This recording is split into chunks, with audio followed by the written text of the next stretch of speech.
Si Nor ay isang masipag na binata na ipinanganak sa isang simpleng pamilya, na may pangarap na maging isang adventurer balang araw. Sa kabila ng kanyang mga kabiguan sa buhay at labis na kawalan ng talento, hindi siya sumuko at nagsanay ng maraming taon upang ma-master niya ang pinaka-basic na kakayahan na parry, at naging pinakamalakas.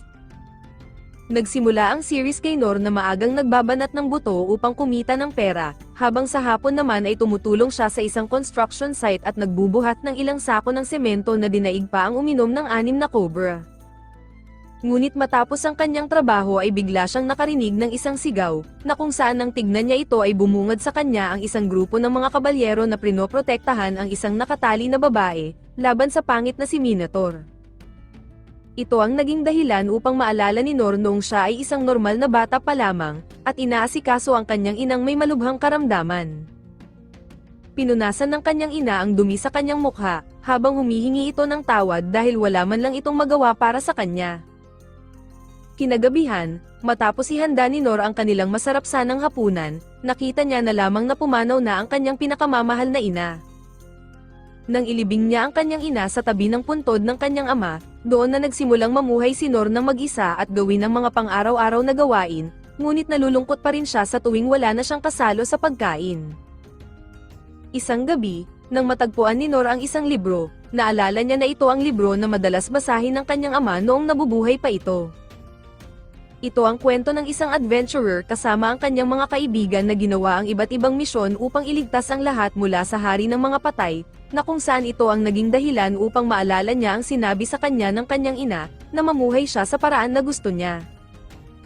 Kaya kinabukasan ay nagpaalam siya sa kanyang mga magulang, upang tuparin ang kanyang pangarap at tahakin ang landas ng pagiging isang adventurer. Dahil ito ang unang pagkakataon na lalayo siya sa kanilang tahanan, naglakas loob si Nor at nilagpasan ang tila proteksyon sa kanilang lugar, habang kinalaunan ay narating na niya ang bayan. Doon ay napanganga si Nor sa dami ng tao at paninda, habang ikinamangha niya nang makasalubong niya ang kanyang future self. Agad siyang nagpatuloy at tumungo sa Adventurers Guild, ngunit doon ay pinapaalis siya ng isang nakapikit na lalaki dahil hindi daw yun lugar para sa mga bata at baka ikabahala pa ng kanyang mga magulang. Ngunit nang sabihin ni Nor na wala na siyang mga magulang ay doon na naawa sa kanya ang lalaki, at sinabihan na ang lahat ng magpaparehistro sa guild ay kailangan munang dumalo sa training school. Doon ang lahat ay magkakaroon ng pagsasanay batay sa kanilang trabaho na napili. At kung nais talagang maging isang adventurer ni Nor, ay kailangan muna niyang matuto ng ilang kasanayan.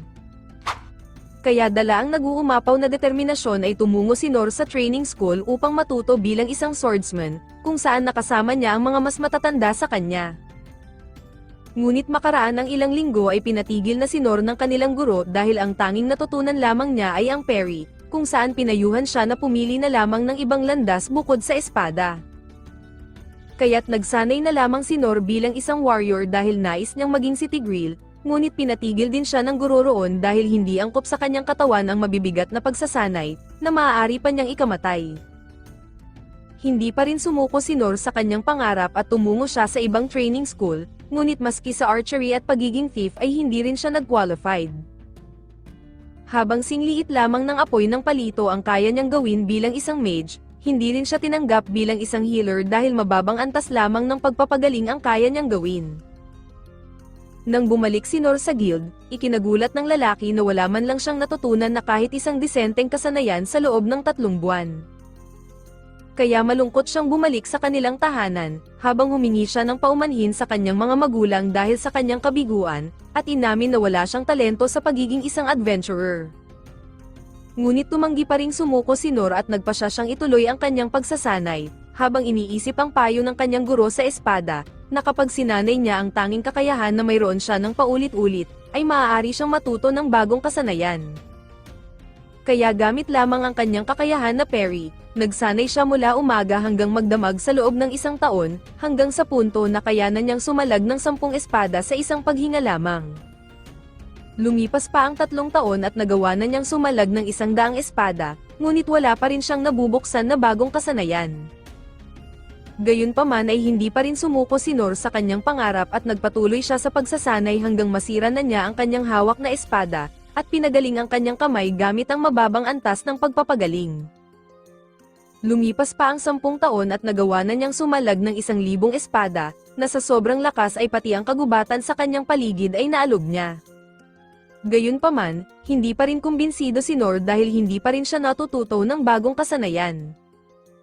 Ngunit nagpa siya si Nor na subukan ito sa huling pagkakataon at nagsumite siya ng isa pang form upang maging ganap na adventurer, na kasama ang kanyang mga kakarampot at mababang mga antas ng kasanayan. Dahil nag-aalangan ang bagong receptionist sa mahihinang kasanayan ng bida, iminungkahi nito na pumunta muna siya sa training school, ngunit sinabi ni Nor na napagdaanan na niya ang prosesong iyon. Ngunit biglang dumating ang guildmaster na medyo tumanda, kung saan muntik na nitong hindi makilala si Nor dahil sa laki ng pinagbago ng bida. Ipinaliwanag ng guildmaster kay Nor na may iba't ibang ranggo ang pagiging isang adventurer at ang pinakamababa ay E-rank, ngunit dahil wala man lang siyang kahit isang kapaki-pakinabang na kasanayan para maging E-rank adventurer, ay malabo pa sa tubig ng kanal na makatungtong siya rito.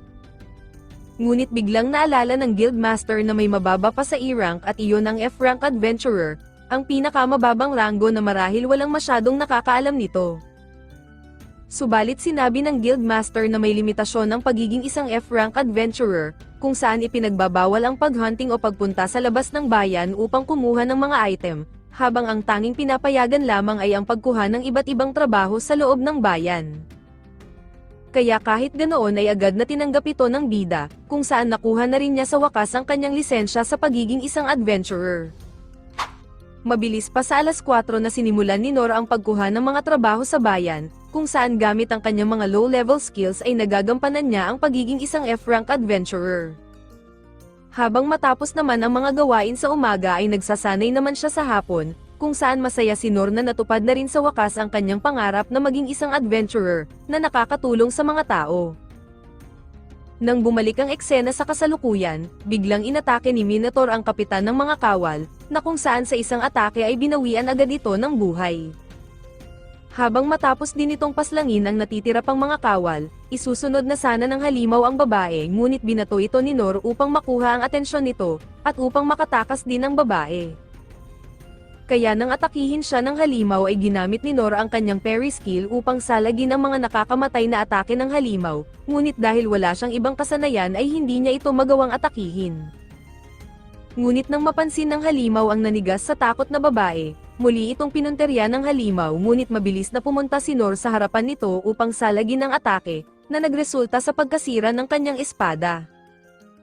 Kaya nang muling umatake si Minotaur ay buong lakas na ginamit ni Nor ang kanyang kaysa-isahang kakayahan, na sa sobrang lakas ay tumilapon sa leeg ng halimaw ang sandata nito at ikinapugot ng sariling ulo nito.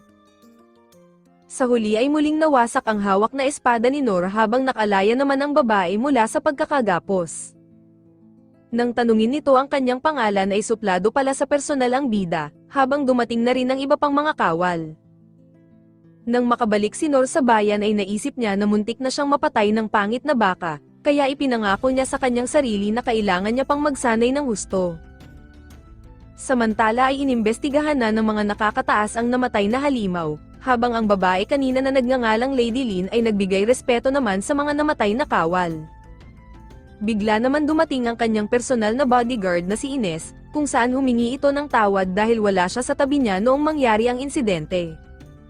Ngunit habang sinasabi ni Lin kay Ines na hindi niya kasalanan iyon, lumapit naman sa kanya ang isang kawal at sinabing kailangan na nilang bumalik ng kastilyo para sa detalye ng nangyari. Nang makuha lahat ni Lord Rain ang nangyari sa insidente, nagtataka siya kung paanong napunta ang isang Minotaur sa lugar na iyon, puwera na lamang kung may isang taong nagsummon nito mula sa kailaliman ng lupa gamit ang isang mahika. Nang maisip ni Rain na isa itong tangkang pagpatay sa kanyang kapatid na si Lin, sinang-ayunan naman ito ng kawal dahil nakakita sila ng isang singsing sa isang bangkay sa pinangyarihan ng insidente. Pinasuri nila ang singsing at nakakita sila ng mana stone na napakapuro, para matagpuan lamang sa merkado. Nang idagdag pa ng kawal na natuklasan din nila na ang natitirang spell sa mana stone ay nagmula sa Magic Empire of Deridas, naisip ni Rain na hindi ito isang ordinaryong tangkang pagpatay dahil hindi man lang nila itinago ang ebidensya, bagkus marahil nais ng Deridas na magsimula ng isang digmaan, at ang kanilang pakay ay ang kayamanan sa loob ng Dungeon of the Lost. Pagdating naman sa tao na nagligtas sa buhay ni Lin ay wala silang kahit anong impormasyon tungkol rito, Dahil matapos nitong talunin ang Minotaur gamit ang ordinaryong espada, ay bigla na lamang itong naglaho.